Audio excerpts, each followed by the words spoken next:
सोलापुरातील कावळेवाडी ग्रामपंचायतीचा सुद्धा निकाल हाती आलेला आहे। तर कावळेवाडी ग्रामपंचायतीवर शिंदे गटानं आपली सत्ता राखली आहे। आपण पाहतोय आतापर्यंत राष्ट्रवादीच्या अजित पवार गटानं सरशी राखत आपला विजय कायम ठेवलेला आहे आणि आता सोलापुरातला हा निकाल आपण पाहतो। सोलापुरातील कावळेवाडी ग्रामपंचायतीमध्ये शिंदे गटाची सत्ता आता आलेली आहे।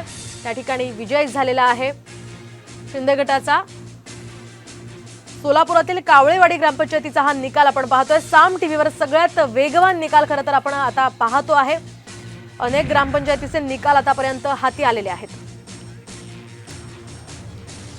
आता जाऊयात चंदगडमध्ये। चंदगडमध्ये 8 ग्रामपंचायतीमध्ये अजित पवार गटानं सत्ता राखलेली आहे। तर चंदगडच्या 8 ग्रामपंचायतीचे निकाल आतापर्यंत हाती आलेले आहेत। त्या सगळ्या ग्रामपंचायतींमध्ये अजित पवार गटानं आपली सत्ता राखली असल्याचं कळतंय। आतापर्यंत या जे निकाल हाती आलेले आहेत त्या सगळ्यामध्ये अजित पवार गट सर्वात पुढे असल्याचं कळतंय। त्यामुळे आता कार्यकर्त्यांकडून गुलाल उधळायला सुरुवात झालेली आहे। तर अजित पवार गटाच्या पाठोपाठ भाजप दुसऱ्या क्रमांकावर असल्याचं सुद्धा कळतंय। हे आपण पाहतो चंदगडच्या ठिकाणची ही दृश्य आहेत। त्या ठिकाणी या सगळ्या कार्यकर्त्यांनी जल्लोष केलेला आहे। 8 ग्रामपंचायतींमध्ये अजित पवार गटाची सरशी पाहायला मिळते। तर आपण पाहतोय अतिशय महत्त्वाचा खरं तर हा निकाल आता मानला जातोय अजित पवार गटासाठी। ही जी ग्रामपंचायतीची निवडणूक असते ती खरं तर सेमी फायनल असते विधानसभेच्या निवडणुकीची आणि आता यामध्ये अजित पवार गट आघाडीवर पाहायला मिळतोय। ग्रामपंचायत निवडणुकीमध्ये महायुतीची सुद्धा आघाडी आता कायम आहे। महायुतीचा 208 ग्रामपंचायतींवर विजय झेंडा कायम असल्याचं पाहायला मिळतंय। महाविकास आघाडीकडे आता 79 ग्रामपंचायती आलेल्या आहेत।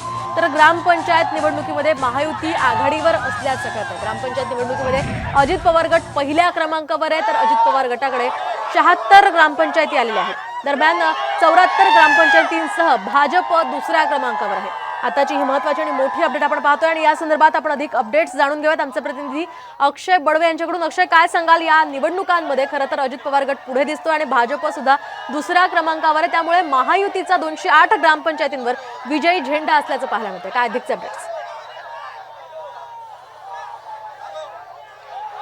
नक्कीच आपण जर बघितलं तर महाराष्ट्र राज्यात एकूण 2059 ग्रामपंचायतीच्या जे मतदान होतं ते काल पार पडलेलं आहे आणि आपण जर बघितलं तर या सगळ्या निवडणुकीत महायुतीची आघाडी जी आहे ती कायम आपल्याला पाहायला मिळते। ग्रामपंचायतीच्या निवडणुकीच्या खरं तर विधानसभाच्या सेमी फायनल असतात असं म्हणलं तर वावगं ठरणार नाही आणि याच ग्रामपंचायतीवर महायुतीचा दबदबा जो आहे तो आपल्याला कायम पाहायला मिळतोय।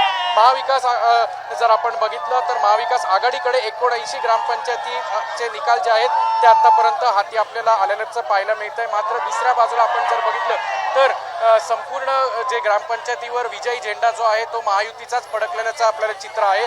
कारण 208 जागांवर आपण जर बघितलं तर महायुतीचा झेंडा आपल्याला पाहायला मिळतो आहे आणि अजित पवार गट अक्षय, या संदर्भातले अपडेट्स तुमच्याकडून जाणून घेत राहणार आहोत। तुर्तास एक महत्त्वाची अपडेट आपल्या हाती येते ती म्हणजे चंदगडमधील 8 ग्रामपंचायती या अजित पवार गटाकडे गेल्याचं कळतंय।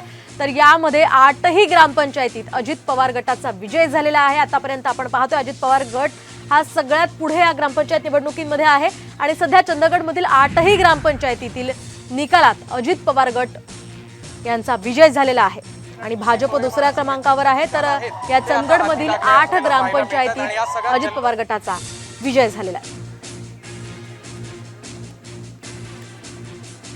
आणखी एक महत्त्वाची अपडेट आपल्या हाती येते ती म्हणजे बारामतीतला हा चौथा निकाल आपल्या हाती येतोय तो म्हणजे अजित पवार गटाचा 4ही जागांवर विजय झालेला आहे। भोंडवेवाडी, म्हसोबानगर तसंच पवईमाळ हे दादांचं पॅनल आहे ज्यामध्ये त्यांचा विजय झाला असल्याचं कळतंय।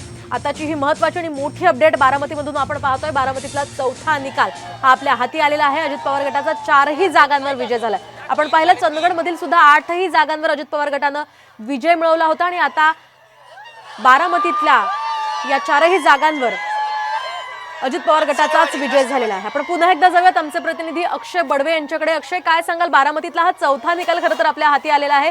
एकूणच आपण जर पाहिलं तर अजित पवार गटाचा ह्या 4ही जागांवर विजय झालेला आहे। काय सध्याची त्या ठिकाणची परिस्थिती आहे? नक्कीच आपण जर बघितलं असेल तर बारामती तालुक्याचा निर्णय जो आहे तो अतिशय महत्त्वाचा मानला जातो आणि याच्यात अजून एक अपडेट मी तुला सांगेल की पानसरेवाडीचा जो निकाल आहे तो देखील हाती आला आहे आणि या ठिकाणी जे पॅनल आहे ते देखील अजित पवार गटाचंच पुरस्कृत पॅनल आहे. म्हणजेच एकूण 5 विजय जे आहेत ते बारामती तालुक्याच्या 31 ग्रामपंचायतीचे जे निकाल हाती येण्याच्या सुरुवात जी झाली आहे त्याचं 31 पैकी 5 ग्रामपंचायतीच्या ज्या आहेत ते आता अजित पवार गटाकडनं जिंकण्यात आलेल्या आहेत. याआधी आपण जर बघितलं तर पानसरेवाडीच्या आधी असेल तर भैरोबा पॅनल जे होतं हे सगळे पॅनल जे आहेत ते अजित पवार गटाचे पुरस्कृत पॅनल आहेत. आंबी बुद्रुक असेल, गोंडवेवाडी असेल, पवईमाळ असेल, मसोबा नगर असेल, या सगळ्या ठिकाणी बारामतीमध्ये अजित पवारांचा दबदबा जो आहे तो आता आपल्याला कायम पाहायला मिळतोय. अगदी नक्कीच अक्षय, आपण पाहतोय एकूणच अजित पवारांचा दबदबा हा या ठिकाणी पाहायला मिळतो. या संदर्भातले अपडेट्स तुमच्याकडून जाणूनच घेत राहणार आहोत. तुर्तास आपण पाहतोय सगळ्यात पुढे खरं तर अजित पवार गट हा आपल्याला पुढे दिसतोय. तर 5ही निकाल हे अजित पवार गटांचेच ते त्यामध्ये विजयी झालेले आहेत. आपण पाहतोय भोंडवेवाडी, मसोबा नगर आणि पवई माळचे हे जे निकाल आपण पाहतोय त्या सगळ्यांमध्ये अजित पवार गट हा पुढे आहे. अजित पवार गटानं विजय मिळवलेला आहे. त्यामुळे बारामतीमध्ये आपलं वर्चस्व कायम ठेवण्यात अजित पवारांना यश आल्याचं आपण म्हणू शकतोय. बारामतीतला हा निकाल खरं तर अतिशय महत्त्वाचा मानला जात होता. राष्ट्रवादीमध्ये 2 गट पडल्यानंतर राष्ट्रवादी मध्ये हालचाली वाढायला सुरुवात झालेली होती. त्यामुळे आता शरद पवार आणि अजित पवार कुणाला लोक जास्त पसंती देतात हे पाहणं अतिशय महत्त्वाचं होणार होतं. त्यामुळे आता आपण पाहतोय अजित पवार यांनाच सगळ्यात जास्त पसंती मिळत असल्याचं यावरून दिसतंय.